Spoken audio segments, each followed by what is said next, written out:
I thought I heard a crashing noise. Must be happy hour again.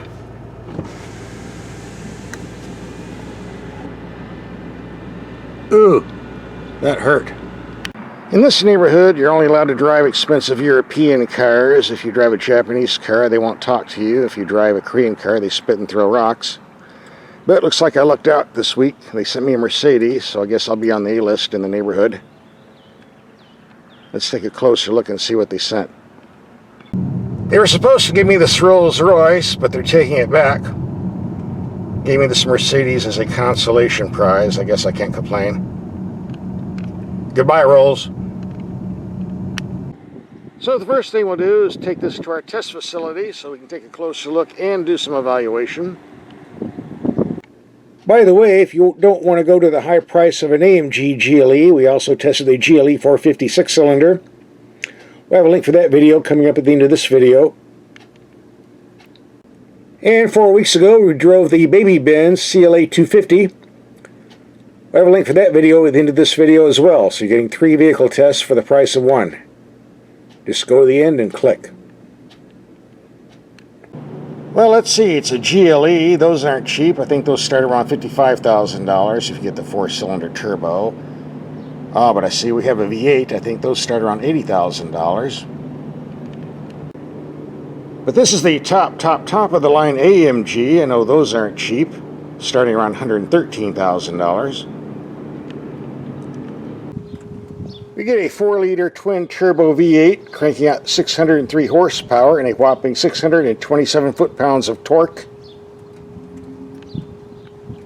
And as it says here, handcrafted by Sasha Jonas.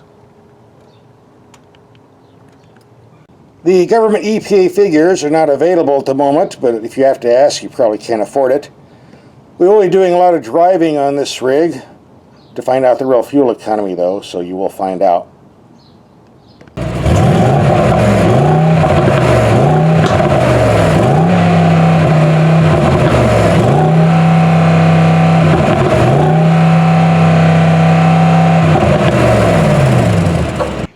Now, you really aren't naive enough to think that Mercedes is going to actually sell you a car for $113,000 and not tack on a bunch of options. Of course not.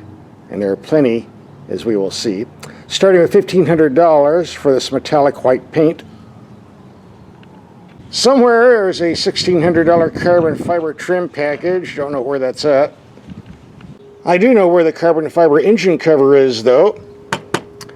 $1,500 more for that. Nice looking 22-inch AMG wheels. They'll set you back another $1,750. $1,650 for massaging front seats. I'm going to figure out how those work. $1,000 for the panorama sunroof. On luxury cars, aren't they supposed to call it a moonroof? Guess not here. $750 for the 4 dual zone air conditioning system. Oh, climate control, I'm sorry. $1,600 for a roof liner. I don't know what that means, outside, inside. Got me. And behind the windshield, there's a heads-up display with some goodies, navigation type stuff, another $1,500. Frankly, if I read all of the options, we'd be here all day and take up all the time on the video, so I'll just jump to the chase. And that is what you're going to see when you go down the dealer's lot and try to buy one. Getting back to the standard equipment, you have all-wheel drive. You have giant brakes with a rotor size of a manhole cover, 6 pistons, I'm told. And the raised suspension, lower suspension system is not hydraulic. They said it was too heavy. I'm told it's an air suspension that raises and lowers. Fair enough. And they include the V8 BiTurbo emblem, so all your neighbors will know you forked up the extra money for the better vehicle. According to the internet, we have 7 operation modes, but I'm counting 8. Sand, trail, slippery, individual, comfort, sport, sport plus, and race. And pardon the glare, I can't help it, but this is how you raise the suspension, pressing this little button.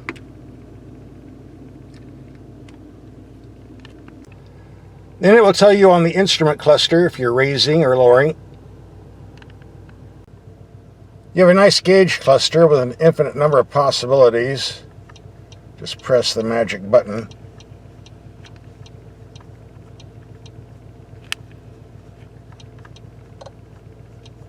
If you get bored, this is very entertaining.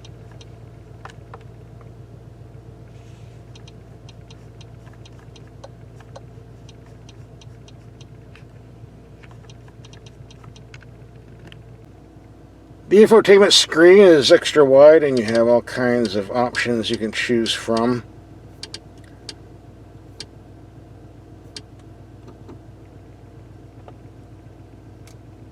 There are no tracks in the vicinity. Well, how do you know that?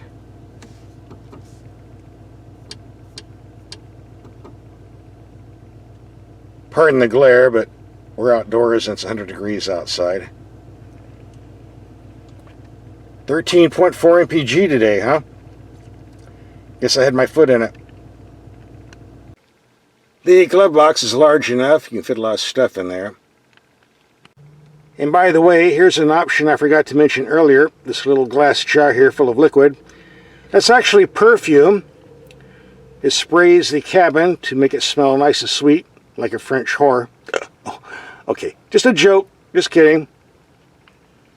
I think that's $200 extra if I recall. $400 in others. So you're getting a good deal.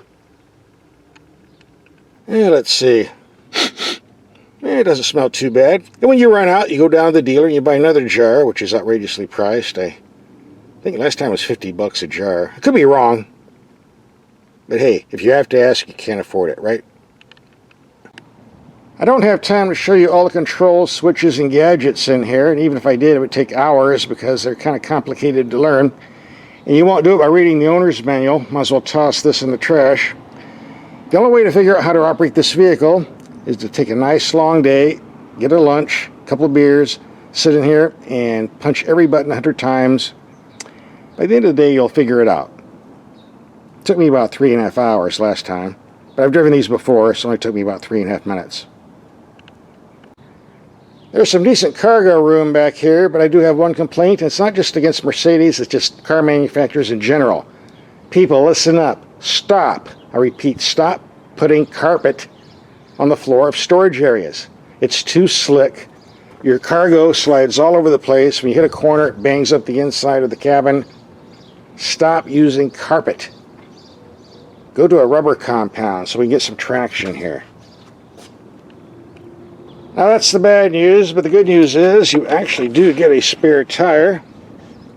As tiny as it is, better than nothing. And second complaint, the rocker panels are way too wide, and you have this outside bodywork that collects all kind of dirt, mud, and sand, which can get on your pants, but keep a rag and some Windex happy and wipe it down every now and then. Alright, first half of the video, the show and tell section is done. Let's go out and do some driving, which is what an AMG is all about. We'll start by taking these headlights out in the dark and see how they perform. Really can't see them with all this glare, but I'm sure there's some headlights in there somewhere. Well, it's dark enough. We'll take these out and see what they do. Look pretty bright to me. Here we have the headlights on the building 100 feet away. Very bright going too, but not much height here. Okay, for city driving, but out in the country, I don't think this is going to work. Go to high beam. Yeah, now we're talking. How can I help? What? What do you mean, how? So you turn on the brights and you get SOS signal? Is that how it works? Cancel! I'm sorry, but I can't help you with that right now. Good. German cars. Let us continue. Here we have the brights on the building 300 feet away. Good widespread, good height, lots of illumination. No complaints here. Go to low beam. Well, of course it doesn't reach about 2/3 of the way. But no complaints about this high beam. We've got all kinds of different camera angles here in the dark.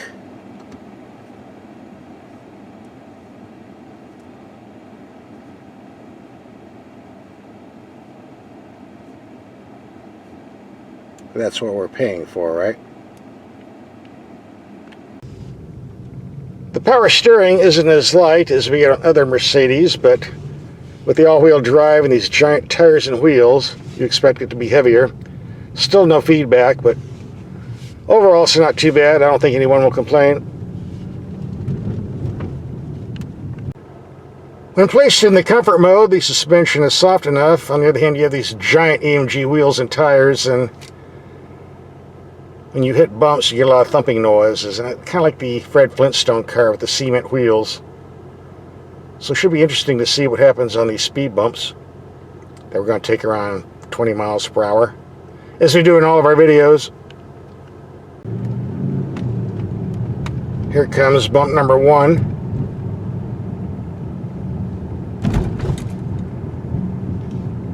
Didn't really feel it, but I certainly heard it. Bump number 2. Heard that.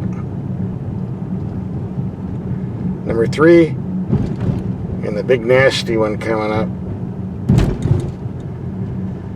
Yeah, as long as you have these big AMG wheels, you're going to hear a lot of thumping. You can't get around it, but it's not really uncomfortable. This is a pretty good solid body structure, so you'll survive. Many car journalists compare the performance of this GLE AMG to the Dodge Hellcat. Not quite. Top speed of this is 174 miles per hour, electronically limited. Hellcat is 199 miles per hour. As far as acceleration goes, the Hellcat is 0 to 60 3.7 with the 11.8 quarter mile. They claim this 0 to 60 3.9 with a 13.9 in the quarter mile. But pretty close.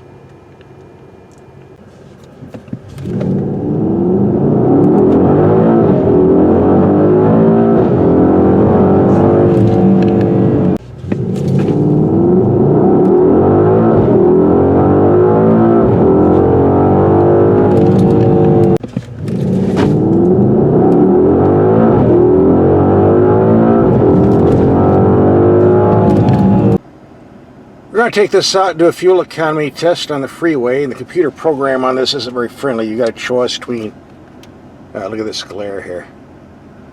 Alright, 7 minutes, 30 minutes, 90 minutes, or 3 hours. If you can read the screen. I'm getting a lot of reflection here, not too much I can do about it. It's a sunny day. And I think we can do better than 3.2 miles to the gallon.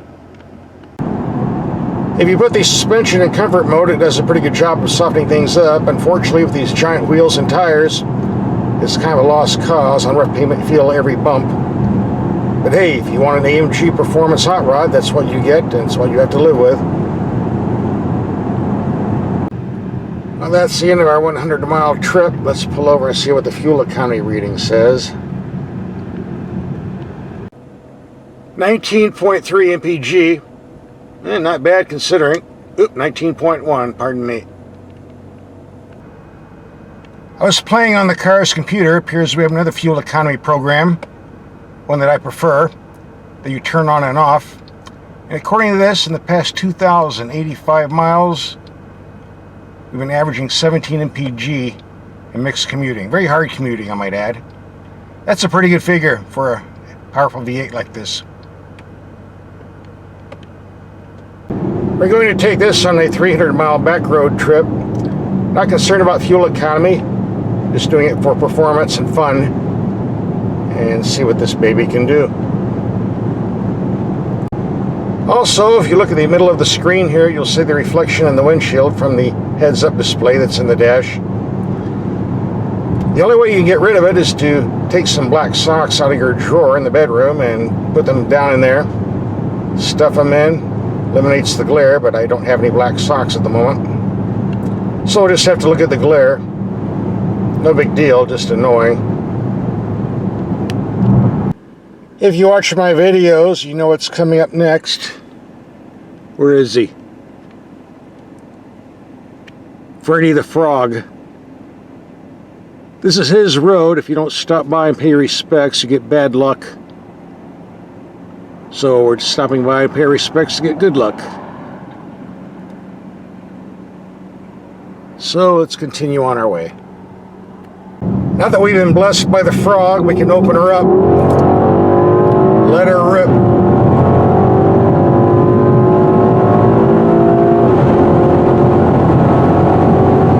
I've driven a lot of performance vehicles with 4-cylinder, 6-cylinder, and 12-cylinder engines, but you just can't beat a good old-fashioned V8, or even a modern V8 like this, which makes it even better. Best bang for the buck. Can't beat it. And the sound of that exhaust. On back roads like this, it's great fun using the manual paddle shifters to choose your gear. If you put the transmission in the Sport or Sport Plus mode, the tranny picks its own gears and does it about as smart as you ever could. So best thing to do, just leave it in drive, sport mode, and let the car do the shifting for you. You won't do any better on your own, trust me.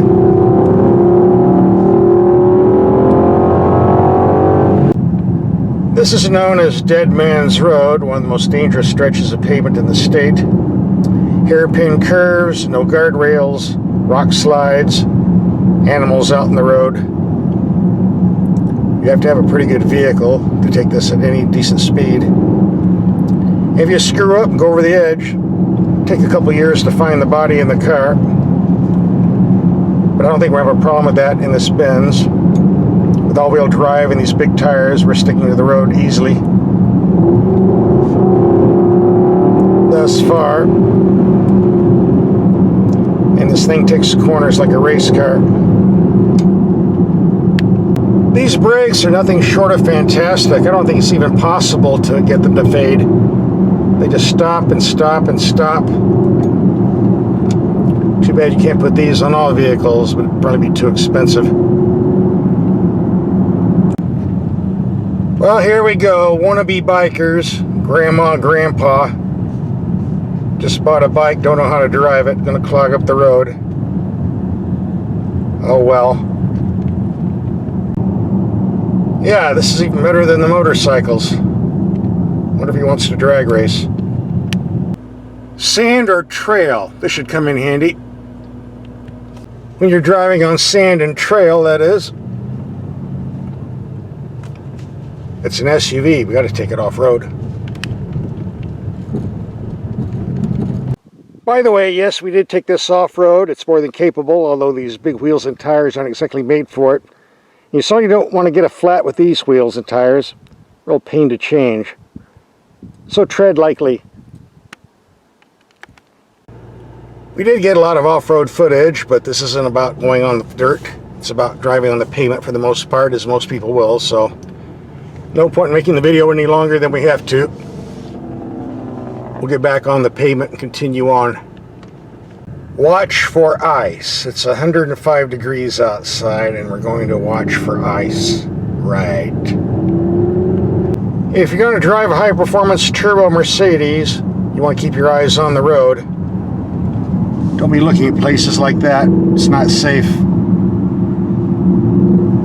Keep your eyes on the road like I do. So what's my take on this Benz after a week of driving? Well, as far as value for the money goes, well, the price is a bit on the obscene side, especially when they add 20,000 bucks worth of extras. But those who can afford it, or lease them, probably have the money and not going to worry about that too much. But as far as performance goes, this V8 BiTurbo 4MATIC certainly delivers. I don't think there's going to be any complaints in that area. In fact, the performance of the entire vehicle is first class, and anyone lucky enough to get the keys for a long period of time will certainly be a happy driver. Here's some video links to other Mercedes-Benz vehicles we've tested. Just click and watch.